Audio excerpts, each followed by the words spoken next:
Madam madam இந்த வாட்டி திரும்ப எங்களுக்கே ஓட்டு போட்டுருங்க. மக்களுக்காக நாங்கள் அவ்வளோ நல்லது பண்ணியிருக்கோம். ஓட்டு போடுவீங்கன்னு நினைக்கிறேன். நீ யார் முதல்ல இப்படிதான் ரோட்ல போற பொண்ணு நிப்பாட்டி ஓட்டு கேட்பீங்களா? சாரி மேடம், உங்களுக்கே தெரியும் மக்களுக்காக நாங்கள் எவ்வளோ நல்லது பண்ணியிருக்கோன்னு. இந்த வாட்டி உங்கள் பேராதரவு எங்களுக்கு கொடுத்தீங்கன்னா நாங்கள் திரும்ப ஜெயிச்சிருவோம். நான் எதுக்கு உனக்கு ஓட்டு போடணும்? ஏதாச்சும் ஒரு காரணம் சொல்லி பார்க்கலாம். என்ன மேடம் இப்படி சொல்லிட்டீங்க? லிஸ்டே இருக்கு. ஃப்ரீ பஸ்ஸு, மகளிர் தொகை, 5000 ரூபாய் இப்போ கொடுத்தாங்களே. ஒரு லிஸ்டே தரேன்னு சொன்ன, வெறும் 3 மட்டும் தான் சொல்லியிருக்க. நீ சொன்ன 3 விஷயத்துல ஒண்ணு கூட உருப்படி கிடையாது. இது எப்படி நாட்டு முன்னேற்றத்துக்கு உதவும்? உங்களுக்கு ஏன் ஓட்டு போடக்கூடாதுன்னு நான் ஒரு லிஸ்ட் சொல்லவா? முடிஞ்சா சொல்லுங்க பார்ப்போம். நீ செய்யறேன்னு சொன்ன ஒரு விஷயம் கூட உருப்படியா செய்யல. இங்க ஏதாச்சும் ஒரு உதாரணம் சொல்லுங்க. ஒண்ணு இல்ல, இப்ப சொல்றேன் கேளு.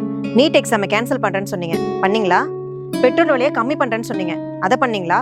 எஜுகேஷன் லோனை தள்ளுபடி பண்றேன்னு சொன்னீங்க, அதை பண்ணீங்களா? மாமா நிறுத்துமா. என்ன வாய்க்கு வந்து அப்படி பேசிக்கிட்டு இருக்க? அதெல்லாம் சென்ட்ரலோட கனெக்ட் இருக்கு. இதெல்லாம் வந்து எங்கிட்ட கேட்டுக்கிட்டு இருக்க? நீங்க தானடா இதெல்லாம் பண்றேன்னு சொல்லி ஓட்டு கேக்குறீங்க. உங்களால பண்ண முடியலன்னா அப்புறம் எதுக்கு ஓட்டு கேக்குறீங்க? ஆல்ரெடி உங்களை நம்பி நாசமா போனது போதும்.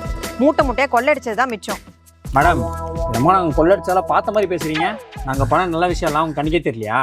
நீங்க நல்ல விஷயம் பண்ணா உங்களை ஏன் நான் கேள்வி கேட்க போறேன்? நல்ல விஷயம் பண்ற மாதிரி விளம்பரம் மட்டும் தான் பண்றீங்க. நம்ம பண்ற நல்லதெல்லாம் விளம்பரப்படுத்தினாதான் மக்களுக்கு நாட்டில் என்ன நடக்குதுன்னே தெரியும். இல்லை அவங்களெல்லாம் ஒண்ணுமே தெரியாம போயிடும் மேடம். அந்த நியூஸ் சேனலே உங்களோட தானே.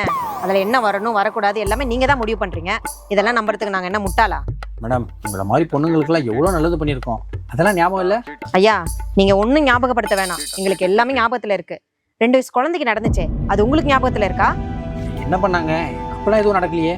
ஊருக்கே தெரியும் என்ன ஆச்சுன்னு. அதுக்காக நீங்க என்ன ஆக்ஷன் எடுத்தீங்க சொல்லுங்க. மேடம் நீங்க எதை பத்தி பேசுறீங்கன்னு எனக்கு தெரியல. நன்றி வணக்கம் மேடம், நான் வரேன். ஏய், கேள்வி கேட்டா எதுக்கு ஓடுற? நீ தானே ஓட்டு கேட்டு வந்த, அப்புறம் கேள்வி கேட்டா மட்டும் எதுக்கு பயந்து ஓடுற? உங்களால பொண்ணுங்களுக்கு ஒரு துளி கூட சேஃப்டி கிடையாது. இதுல பொண்ணுங்களுக்காக கஷ்டப்படுற மாதிரி ஊர் ஃபுல்லா சொல்லிட்டு இருக்கீங்க. உங்களுக்கு எந்த நம்பிக்கையில ஓட்டு போட சொல்றீங்க? இத்தனை வருஷம் எங்களை வச்சு செஞ்சது போதும். இதுக்கப்புறமாச்சும் ஆளை விடுங்க. அடுத்தவன் மண்டையை கல்லூரத்தை விட்டுட்டு உருப்படியா ஏதாச்சும் பண்ணுங்க. இந்த தடவை நான் மட்டும் இல்ல, மக்கள் எல்லாருமே தெளிவா இருக்காங்க. யாருக்கு ஓட்டு போடணும் யாருக்கு போடக்கூடாதுன்னு.